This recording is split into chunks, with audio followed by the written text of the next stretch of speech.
In terms of this webinar, it is being recorded and a transcript being taken.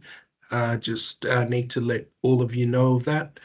Additionally, this webinar is intended for sophisticated investors only. It is not to be taken in the form of advice, but is for information only. I think we can get started, given that we are now just past 11 o'clock. This, as I said, will be recorded, and we can send out a link to the recording subsequently. In terms of any questions that you might want to ask, please use the chat function and post the completion of the webinar. We will answer all those questions. Okay.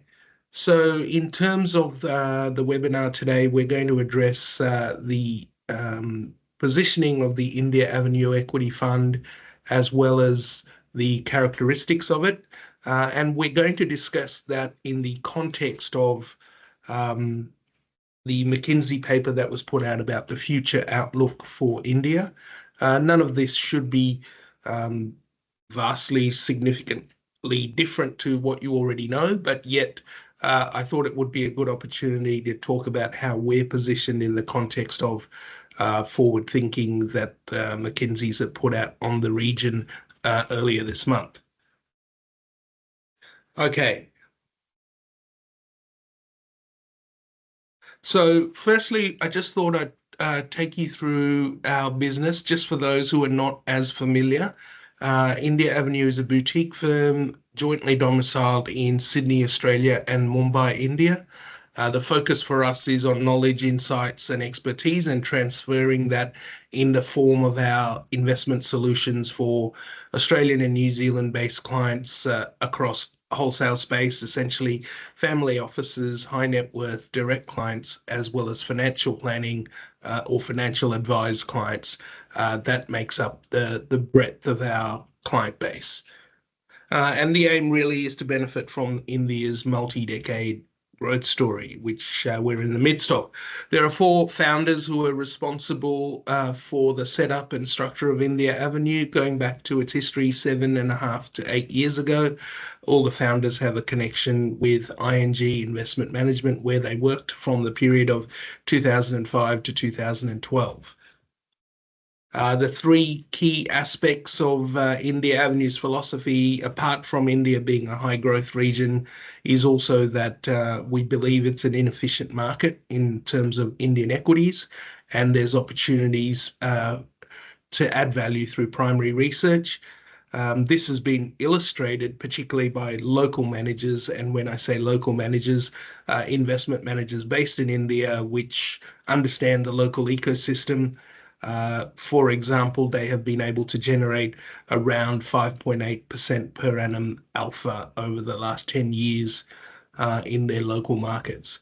So we use these local advisors, as we call them, as part of our advice process, and we insource that advice into our fund to create our own portfolio. This gives us great insight into companies and also helps us avoid companies with governance concerns or issues with transparency or no focus on minority shareholders. So we feel it's an important market to be active in, and that's why we build our portfolio the way we have.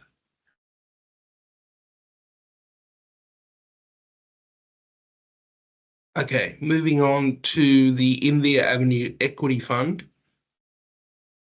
I just thought I'd take you through the process that we use for the fund. It's a little bit unique in essence. It harnesses advisory capabilities of locally based skilled investment managers in India. We tend not to take advice from those based outside of India, so our focus is predominantly those who have been operating in the local ecosystem for decades.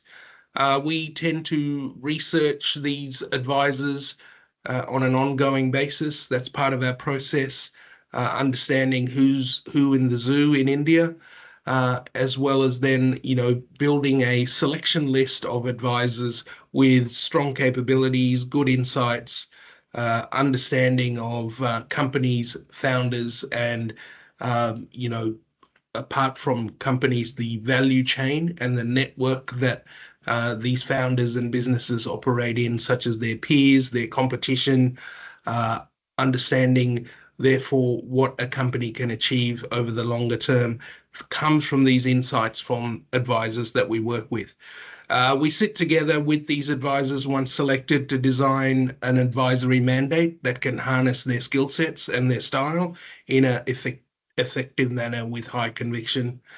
We then, on an ongoing basis, once we employ them through an investment management agreement, and select them for advice. We monitor and check the advice. We have a pre-compliance function that ensures that every trade they advise us on meets those pre-compliance filters, which are part of the mandate, before we execute and implement the trades. So the slight difference in our process to what you might typically understand from a multi-manager process, which some of you may be familiar with, is that we implement ourselves. So we're placing the trades through a panel of 4 to 5 Indian brokers, and we therefore are responsible for constructing every aspect of the portfolio. It's just that we choose to insource the highly credentialed stock skills and conviction levels of locally based investment managers. Then we have a custodian and fund administrator that allow us to perform not only pre-compliance functions, but post-compliance as well, in terms of monitoring the health of our portfolios on an ongoing basis.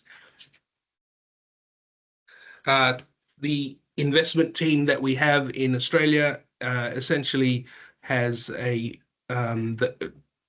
3 or 4 of our founders who I showed you on the slide before, as well as some external voting members to provide transparency in our governance process. Additionally, India Avenue has its own internal research team, which is based both in Australia and in India.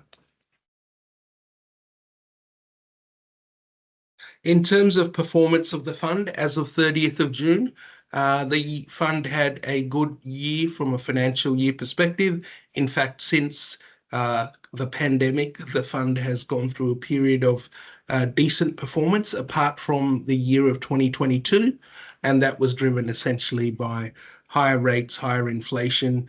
Typically, the fund has shown periods of underperformance as points where there's a slowdown on the India growth story, or there's question marks around the sustainability of the growth story.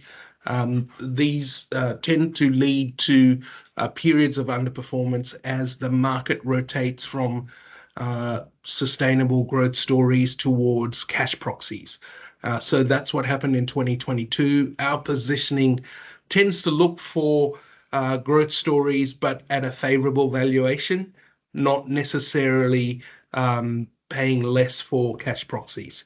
So that would give a clear explanation as to why in 2022 we underperformed, whereas in 21, 23, and 24 has been fairly sort of line ball, but 21, 23 have been phases where foreign investors and local investors continue to look for the growth story, and we tend to do well in that environment.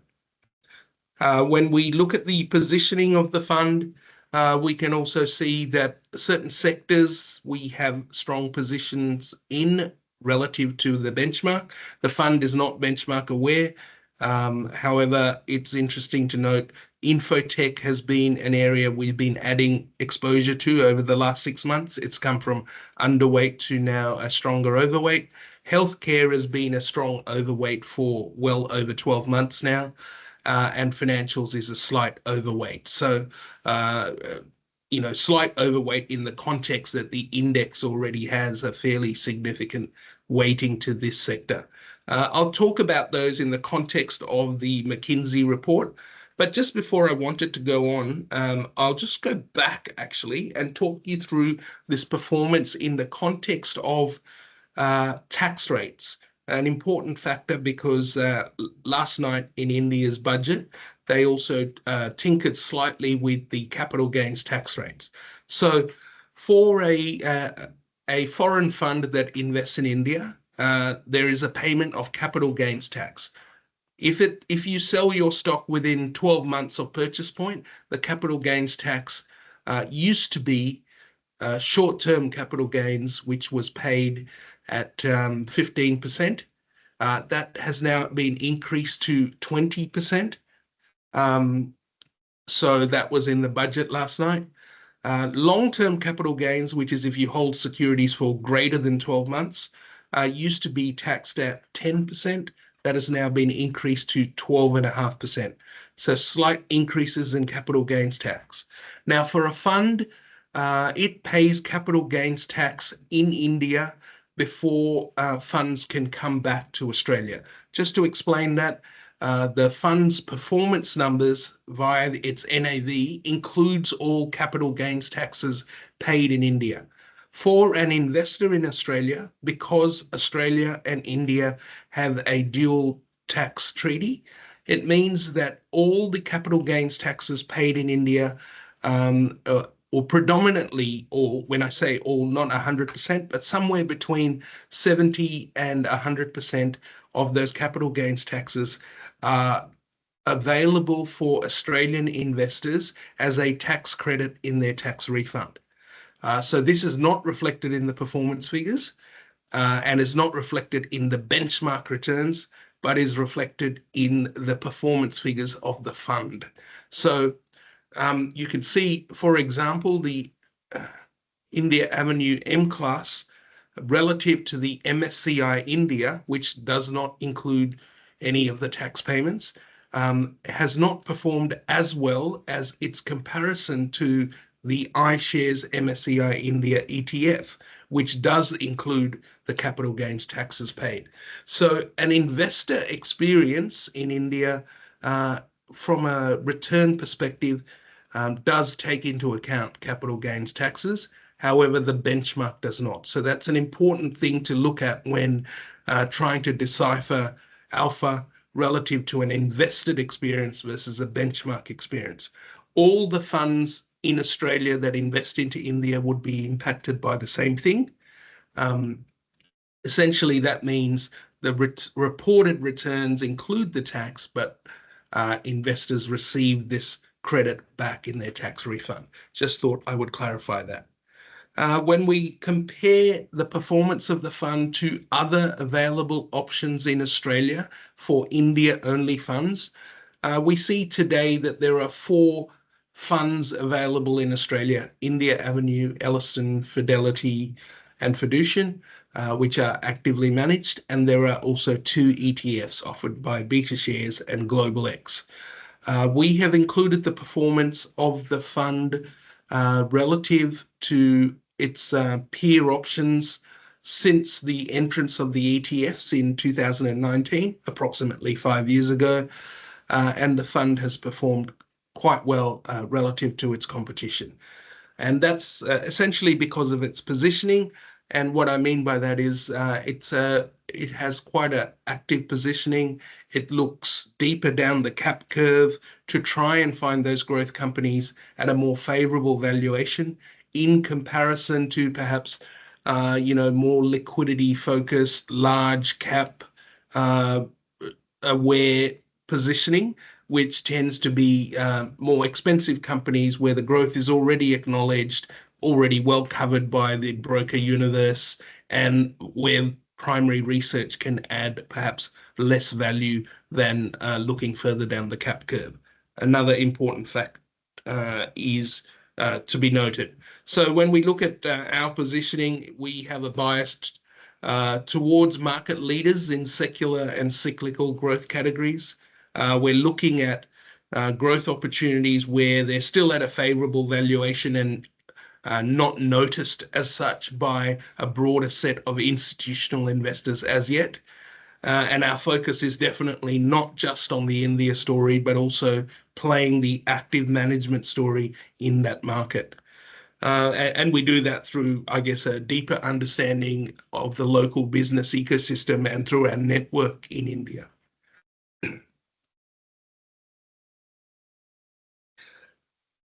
Okay, we'll just now move on to the fund positioning.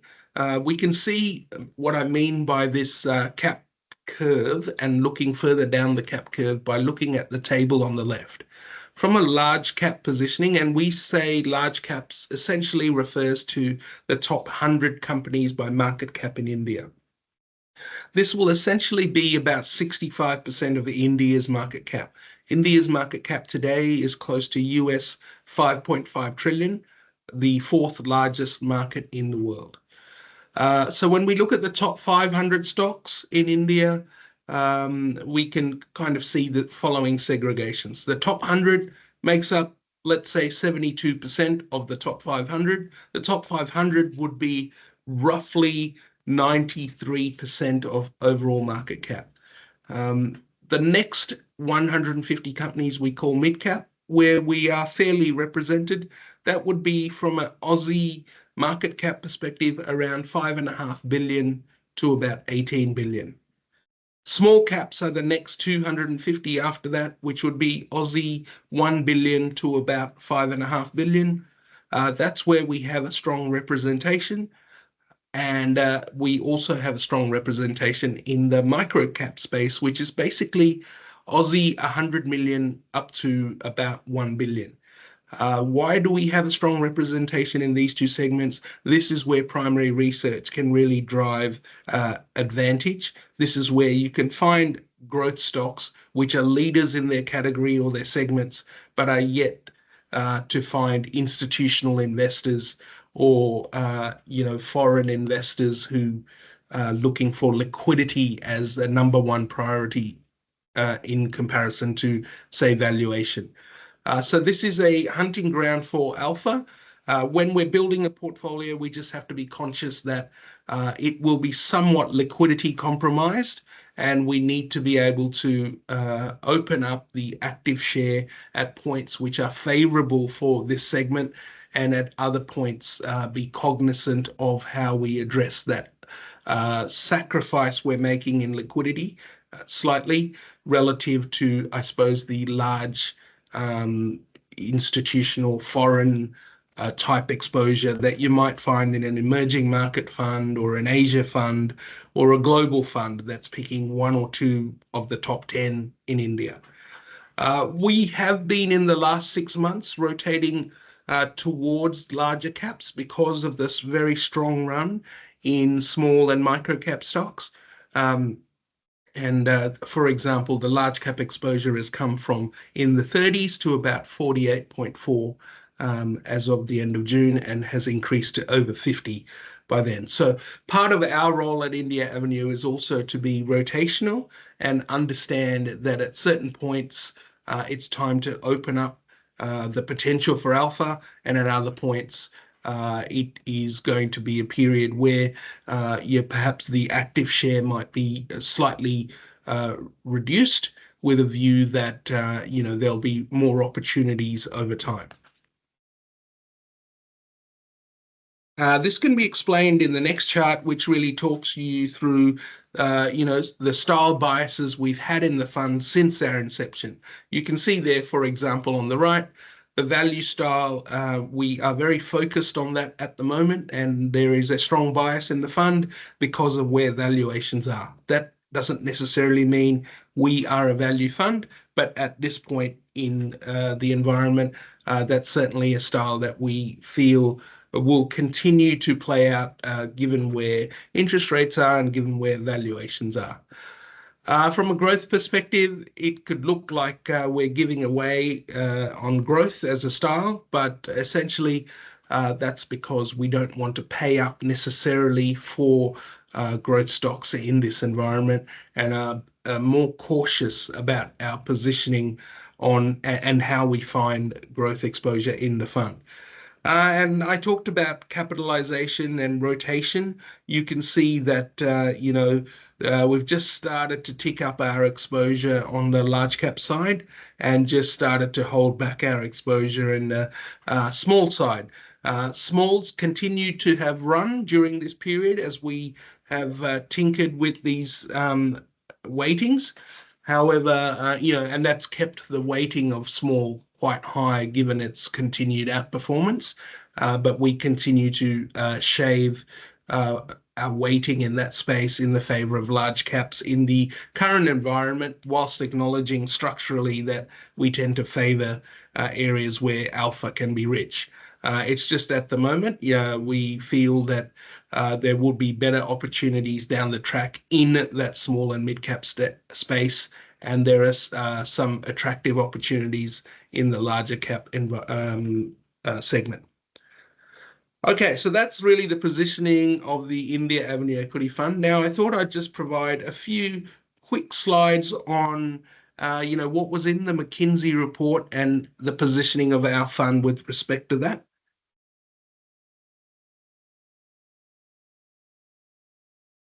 So there are seven key themes that were discussed. One of the first of these themes was economic inclusion, and that talked about 70% of India's population being below the economic empowerment line. Essentially, that means not being able to meet all the needs and attain economic security. It might mean things like access to healthcare, digital networks, clean drinking water, better housing, and employment. Uh, I think if this can be addressed, then by 2030, for example, over 500 million people could be lifted out of this empowerment gap. And that will largely be driven by strong economic growth and innovation, improving infrastructure, increased digitization, access to low-cost healthcare, skills training, education. They're all going to be important, and they were a major focus of the budget that was announced last night, which is the first budget for Modi 3.0 in his new term over the next 5 years. Essentially, there was a lot of focus on the equalization, lower end of the pyramid, a focus on skills training, particularly directed towards urban youths and rural. Um, and the government has been very focused on infrastructure, and this is expected to continue. There'll be no change on that front, but there'll also be a recognition that there needs to be broader inclusion and greater participation. So, for example, for us, we hold companies like Bharti Airtel, which is one of the leading providers of mobile communication in India. And it's playing a significant role in terms of the digitization through mobile subscriber base. And India is one of the cheapest regions in the world in terms of the cost of data. So this digitization is going to play a substantial role in terms of accelerating some of the aspects that are required and to facilitate economic growth and innovation. So these communication companies, and there's really only three today, and Bharti is probably at the top of that heap, will play a significant role in that. Um, the government has also spent a lot in its last 5 years on infrastructure and rolling out infrastructure in terms of roads, rail, sea and airports, power, energy transition. This we expect to continue in this term and will be very important again in terms of broadening those who can benefit from economic growth that India is going through, rather than it being focused on urban locations, but also creating a network and a grid that can allow for lowering of logistical costs and access to smart cities and being able to participate more broadly at the bottom end of the pyramid compared to India of 10 or 15 years ago. And I mentioned before the union budget highlighted a lot of focus on education, skills, and employment going forward. So that's one of the key themes in the report. The next one, the second theme was on fast corporate growth. This is where we expect companies to use digital data, given the low cost of data, given the access now of people to digital with over 1 billion smartphones and over 700 million people having access to the internet, and those numbers growing, increasing use of artificial intelligence, and reallocating of resources of these companies towards investing in, areas of innovation and towards better leadership. This will allow these businesses to create growth areas, breakout businesses, and export to new markets that they typically haven't exported to. So expand on the scale and cost of India and take it to the rest of the world, and take on M&A perhaps to grow. So I think, innovation, strong and nurturing management, which is able to foster fast growth, will create employment and greater profit. That is going to be critical. We can see that through some of the companies in our portfolio, like, for example, Hero Motorcorp, which is India's largest two-wheeler manufacturer. Through their brand, one of the strongest brands in the country for two-wheelers, and their distribution reach, technology, they're partnering now, previously with Honda, but now extending their product range through partnership with Harley Davidson. Typically, they've dominated the 100 to 250cc space, but now moving upwards to 450 to 500cc.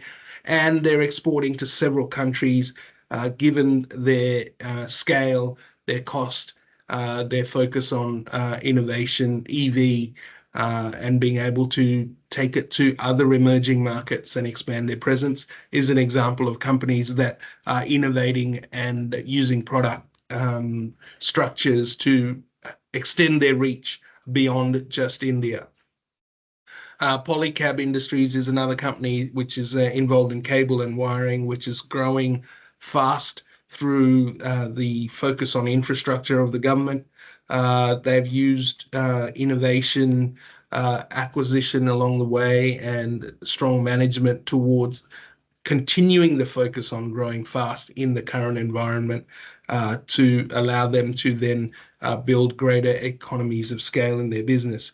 Interglobe Aviation is India's leading aircraft or aviation company. Through market leadership, innovation, efficiency, and investment, the company has been able to grow much faster than the market. They have put down many new routes through the rest of the world, not just internal flights, as Indians move up the discretionary chain and want to fly more, and there is more inbound and outbound traffic. This company is positioning itself to add more and more capacity and innovate its routes to find that its market share can grow even further from its already very strong 50%. Net zero is another thematic outlined, and this is a commitment made by the government towards being net zero by 2070. India today is the third largest emitter in the world, and that comes essentially from power, steel, automotive, aviation, cement, and agriculture. There are companies we have in our portfolio that are undertaking innovative ways through R&D to improve the efficiency and utilization in areas like recycling, reforesting. Amara Raja Energy and Mobility is a company undertaking significant transition from traditional lead acid batteries towards new innovation technology, and is forming joint venture partnerships, one which was announced just a couple of weeks ago, which sent the stock price soaring. Another company we own is Anthony Waste, which is India's only listed waste management company. It's a model that can be replicated across multiple municipalities, is not on many institutional share registers, and is a company that can see substantial uptick in valuation as India understands the benefits of renewables, recycling, and waste management, and the efficiencies that can bring. Innovation to access broader markets. So we think areas like MSMEs, agriculture, financial access, funding, those are going to be very important to allow broader inclusion.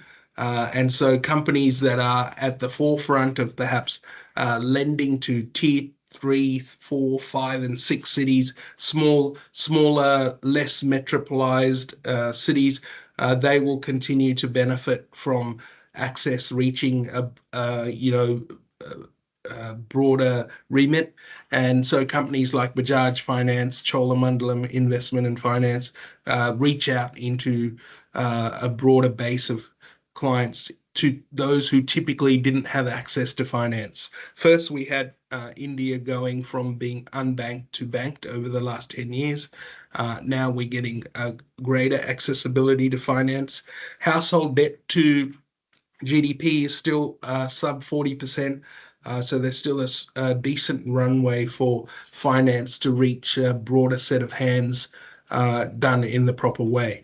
So, given the overhaul of the banking system that occurred through an Insolvency and Bankruptcy Act in the last decade, we're seeing, non-performing loans being managed in a much better way than they were in the previous cycle.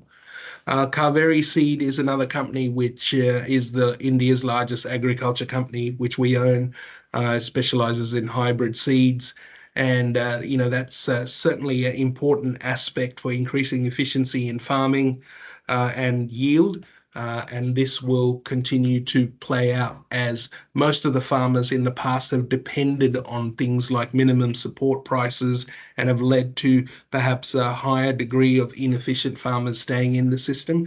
Going forward, ag tech is going to be a very important aspect of creating wealth across the farming community in India. Okay, so we move on to point 5 of 7. Financialization is a very important aspect in India. We've seen over the last decade banks benefit substantially by banking to a broader component of the population, deepening their banking with corporate employees, and providing access to capital for corporates and medium-sized institutions and businesses. So, this really led to the drive of banking middle and working class, and then expanding this through digitalization. Most of the private banks went through substantial profit growth over the last decade doing this. Industry health, as I mentioned, has also improved remarkably, and partnerships are taking place across the value chain, for example, with fintech businesses that can promote the flow of finance to a broader channel.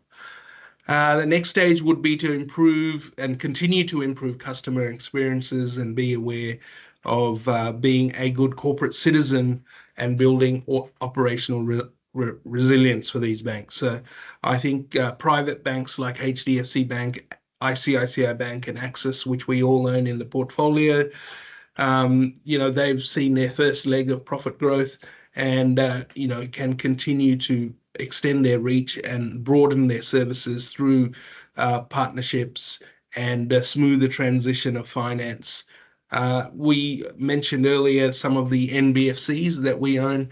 Shriram, Chola, and Bajaj are 3 of those, and they're also playing a substantial role in this finance ecosystem and broader inclusion or financial inclusion. We likely to see more opportunities in this space, as I said, in the value chain, and these businesses need to be mindful on sustainability and resilience so that we don't have some of the problems of India's financial system in the past.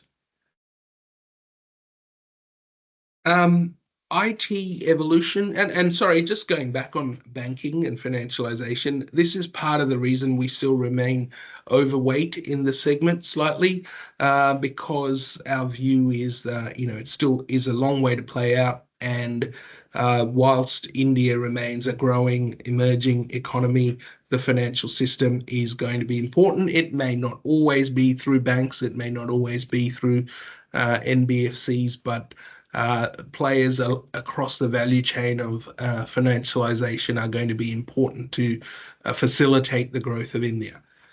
IT is an industry where we are also overweight. It took 30 years for the IT industry to generate its first 100 billion in US. The second 100 billion came in 10 years, and the next 100 billion likely in 3 to 4 years. Corporations globally are lifting their tech spend. This means this is a means to lifting productivity. It's creating substantial growth and job opportunities in India. And the area to highlight is software as a service. That will grow from next to nothing at the beginning of the decade to close to 70 billion by the end of the decade. India obviously has a massive talent pool in this area and can enable fast growth for the rest of the world. So companies like Infosys, HCL Tech, Wipro, Coforge, and Zensar are all companies we own in the portfolio, and they're all going to be beneficiaries of rising global tech spend, and we think are well positioned to continue to generate decent earnings growth and take away market share perhaps from the rest of the world in this space. Redington is another company that we own that offers services and products in areas like mobile communications, IT services, big data, IoT, and that is another way to play this IT evolution, both locally as well as from a foreign perspective, and the economic share that India can win from the rest of the world. Finally, our largest overweight, which was referred to also in the McKinsey report, was India's positioning in healthcare.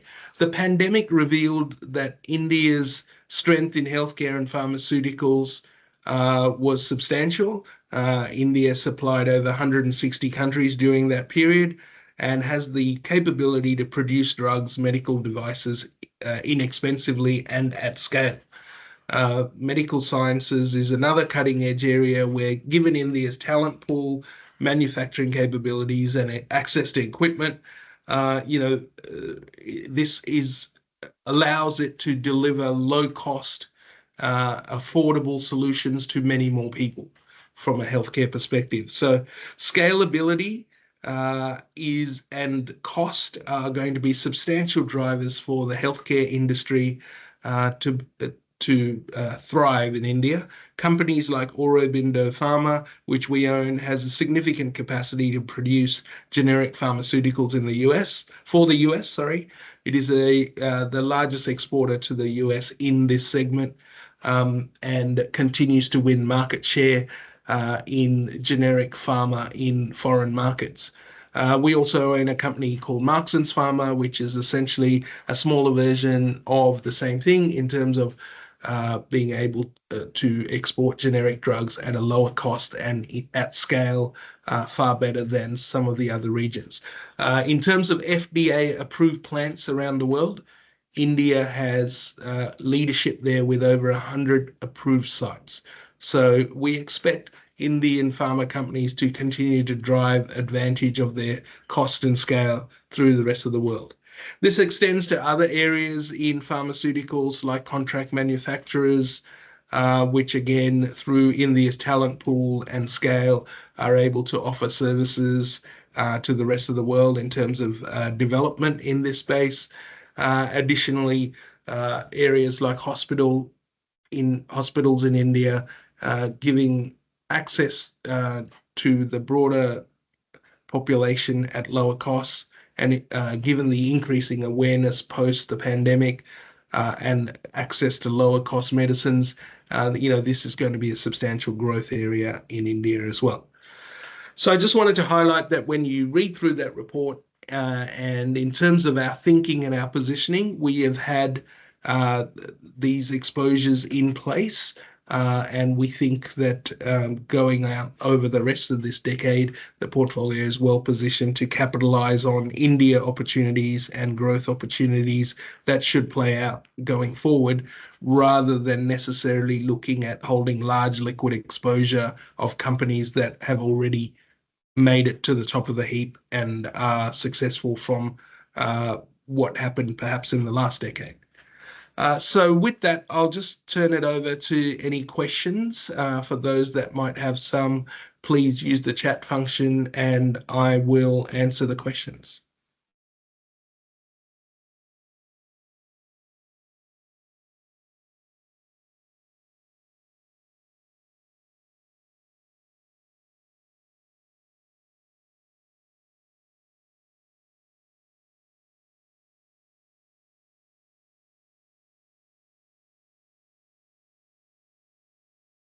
If there are no questions, then what I can do is send you a copy of the presentation if you would like it.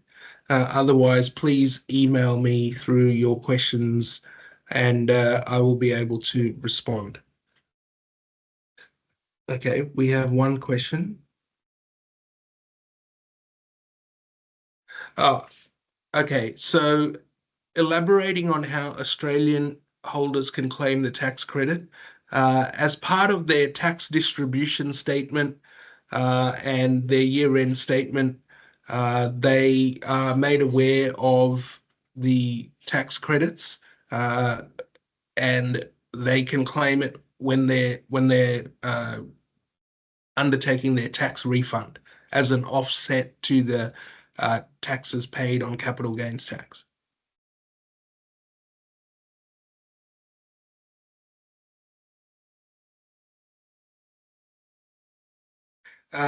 Any feelers on what sectors will do well after yesterday's budget announcement? Uh, I guess areas that should do well is a focus on infrastructure, which will remain. So we don't see that changing. There was a lot of support towards MSMEs or small and medium-sized enterprises. So we think that will be favorable to companies in that space, so which plays well into our positioning. Additionally, from a tax cut perspective, at the lower end of the income scale, there's going to be a benefit in terms of direct taxes. So I think, those where it's low ticket items in the discretionary space, those areas should benefit. There's also, job creation. So job creation will generally tend to benefit low ticket items in the consumer discretionary space. So we expect fast moving consumer goods to benefit, as well as infrastructure, roads, rail, the continuation of that thematic to play out. Also, the budget highlighted substantial stability and fiscal prudence, with India actually reining in their budget deficit to 4.9% as a target for the FY25 year. It's just 4 months ago, they had talked about 5.1. So there's a continued focus on fiscal prudence, which is great, given also that JP Morgan has recently added India to the EM bond index. So for bond investors, India again looks quite attractive.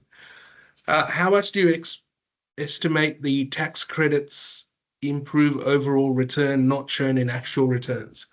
Okay, that is hard to estimate, but if you look at long-term capital gains, it's has been till now 10%. It's now increased to 12.5%. So 10% on a 40% year. We have a turnover which approximates 40% on average. So you can do the maths and say that realized capital gains impact might be anywhere from, at the moment, 1.5 to 2%.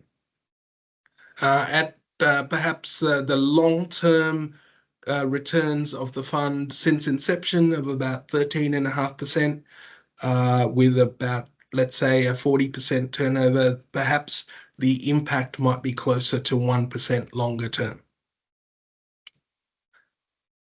So this basically means the reported numbers are 1% lower as an estimate, but the investor receives most of that back as a tax credit. Okay, look, given we've got to the end of our time, I thank you all for listening patiently, and I'm happy to answer any questions you might have via email. Appreciate your time and your interest. See you next time. Thanks. Bye.